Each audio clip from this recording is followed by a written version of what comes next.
Have you ever thought how one of the most decorated women's basketball players ended up calling another Hall of Famer a big dummy, all in defense of a rookie phenom? It sounds almost too bizarre to be true, yet this unexpected clash has turned the WNBA world upside down. Rumors, heated podcasts, social media feuds, and even broadcast shakeups all point to a single storm brewing around Caitlyn Clark. The strange part, much of the drama came from fellow icon Sheryl Swoopes. It all began quietly enough. Caitlyn Clark had been turning heads since her college days, regularly posting jaw-dropping stats. Fans were captivated by her deep shooting range, pinpoint passes, and a fiery swagger seldom seen. She seemed destined to transition seamlessly into the WNBA. Yet, even before she announced her decision to go pro, murmurings arose from unexpected quarters. Sheryl Swoopes, an all-time great many revered for her own college and professional dominance, started making perplexing remarks. As soon as Clark's rising stardom dominated headlines, Swoopes claimed Clark must be significantly older than people realized. She threw out a suspicious number, 25. Why 25? According to Swoopes, Clark had manipulated the college eligibility system and was essentially playing against teenagers. This line of criticism didn't appear in post-game interviews or official commentary right away. Rather, it trickled out in hushed tones on smaller podcasts, social media snippets, and occasional guest appearances. Each time it carried the same conspiratorial edge. Clark is older, Clark is gaming the system, and Clark's achievements aren't as real as people think. The problem? Clark was only 22 and a standard senior in college. But Swoopes insisted, claiming that the extra COVID year had given Clark an unmatched advantage, warping her totals and inflating her stats. The earliest spectators to raise an eyebrow wondered, did Swoopes even have solid proof? Or was she relying on hearsay and guesswork? From that moment, the conversation around Clark took a darker turn. Supporters and critics alike started dissecting everything from her stat lines to the color of her uniform, trying to find hidden truths. Some latched onto Swoopes' rumors, suspicious that a generational talent was too good to be true. Others defended Clark with the same passion. Swoopes seemed to be pouring into tearing her down. As Clark approached the WNBA, Swoopes' commentary shifted gears, evolving into something more personal. She began scrutinizing not just Clark's age, but also her shot attempts, her influence on the court, and even intangible qualities like leadership and sportsmanship. Numbers were thrown out, 40 shots per game, which, when fact-checked, simply didn't hold water. While fans debated the specifics online, one basketball legend kept an eye on the drama, biding her time before stepping in. The moment she did, everything changed. Numbers don't lie. They can be spun or cherry-picked. But in the end, raw data has a way of surfacing the truth. In Caitlyn Clark's case, the real stats directly contradicted the mythical version that Swoopes was pushing. For instance, the notion that Clark was a 25-year-old during her collegiate career fell apart under basic math. She graduated at 22, just like many seniors who started college immediately after high school. The COVID eligibility extension could have given her a fifth year, but she opted not to use it, rendering that talking point irrelevant. Then there was the claim she took 40 shots per game. That's an astonishing number even for the most ball-dominant scorers in history. A quick glance at box scores from Clark's final college season showed she averaged around 22 to 23 shots, which is high but nowhere near 40. Ironically, Swoopes herself once averaged close to 19 shots as a college star, a figure that isn't drastically different from Clark's tally. Another myth suggested Clark needed extra seasons to break records, but she shattered marks within a regular 4-year span. The harshest critics didn't focus on the time frame when those records were achieved. They zeroed in on the possibility she could have used the extra year, conveniently brushing aside the fact that she didn't. Meanwhile, Clark adjusted to the pros faster than many experts predicted. She left college with a pile of accolades and marched straight into the WNBA, picking up momentum from day one. On the court, she commanded the pace of play, navigated double teams, and began setting assist records. Off the court, she handled interviews with a calm, if confident, demeanor that aligned with her on-court style, spirited, unapologetic, and deeply focused. All these facts began circulating, especially after Nancy Lieberman replaced Sheryl Swoopes on a broadcast and used that airtime to correct misinformation about Clark's rookie season. Still, some fans struggled to reconcile the distorted version they'd been fed with the reality of Clark's success. Tension built, and the WNBA waited for a decisive voice to set the record straight. Nothing ignites a sports debate faster than high-profile disagreements among Hall of Famers. Swoopes had started down a path that soon consumed the conversation, magnifying every rumor tenfold. But in trying to diminish Clark's star power, Swoopes unintentionally boosted its visibility. Social media thrived on these soundbites. Tweet after tweet dissected Swoopes' words, while commentators and podcasters picked apart the logic behind her claims. Some insisted Swoopes was simply being protective of her own legacy, worried that Clark's rapid ascension threatened to overshadow past legends. Others argued Swoops had every right to question the hype, believing she was serving as a tough gatekeeper for a league that demands its stars prove themselves. Network executives took notice. Fearing that these unverified claims would mislead audiences, they made the call to remove Swoops from a major Fever game broadcast, replacing her with Lieberman. This move signaled that the league and its media partners were no longer comfortable airing statements that weren't fact-checked. All of it weighed on Caitlyn Clark, who was busy figuring out how to transition from college to the pros, adapt to new teammates, and handle an avalanche of fan expectations.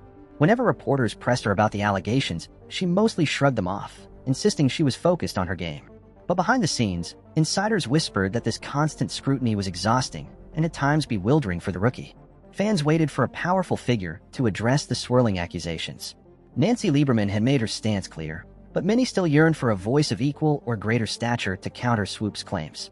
Then, on an episode of the All the Smoke podcast, Sheryl Miller stepped into the fray. Her blunt words would cut through the confusion like a lightning bolt. Sheryl Miller is not just a respected name in basketball. She's practically royalty.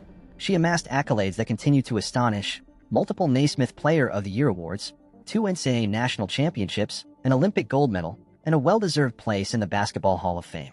When she talks hoops, people listen. During her appearance on the All the Smoke podcast, Miller didn't hold back. In one swift statement, she called out critics of Caitlyn Clark as big dummies. It was an unfiltered moment that instantly trended, and for good reason.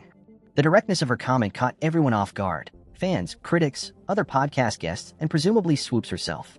This wasn't someone merely trying to grab headlines. Miller's frustration had a personal edge. She had coached Clark in the 2024 WNBA All-Star Game and seen for herself what the rookie could do. She recognized the effort Clark had invested, the confidence fueling her game, a potential overshadowed by endless rumors. For Miller, each misleading claim felt like a disservice to not only Clark, but also the game. In the conversation, she emphasized how easy it was to criticize from the outside. Haters mocked Clark's hype but conveniently forgot that Clark had put in countless hours perfecting her craft. Miller pointed out that the same people who wanted to tear Clark down were, ironically, benefiting from the heightened interest Clark brought to the league. As she put it, "You're getting paid now," referencing how rising stars amplify viewership, boost merchandise sales, and drive sponsorships. The intensity of Miller's words resonated across the league. This was a champion speaking with conviction born from firsthand experience, refusing to let ignorance overshadow genuine talent. By openly declaring that the old guard should celebrate the next wave of greatness rather than undermine it, Miller reshaped the narrative around Clark practically overnight. The 2024 WNBA All-Star Game provided the ultimate backdrop for Miller and Clark to connect. Until then, their relationship had been limited to admiration from afar. Miller was a pioneer Clark had long heard about, while Clark was the new face of women's basketball, rapidly ascending in popularity. In that all-star setting, Miller took on coaching duties, allowing her to see Clark beyond highlight reels and buzzy headlines. She observed Clark's passing instincts, quick decision-making, and surprising defensive awareness. Miller was thrilled to discover Clark wasn't just a gunner with a flair for drama. She was a tactician who saw the floor almost in 3 dimensions. After a practice session, Miller took Clark aside and offered a few words that would stick with her: "Keep being you, no matter what." It was a simple phrase, but for a rookie under constant fire from critics, it carried immeasurable weight. Clark later admitted that moment felt like she'd finally found an ally who truly understood her position. The media narrative had tried to pit her against established legends, making it seem like the entire old guard questioned her legitimacy. In reality, one of the greatest legends in a game was impressed and empathetic. Miller's stance wasn't just about praising Clark's physical abilities. It was about recognizing the mental toll that negativity can take on a young star. All-Star Weekend concluded with smiles, photos, and celebratory posts, but behind the scenes, it cemented a bond. Miller emerged as an important mentor figure, while Clark walked away feeling more confident about her place in the league.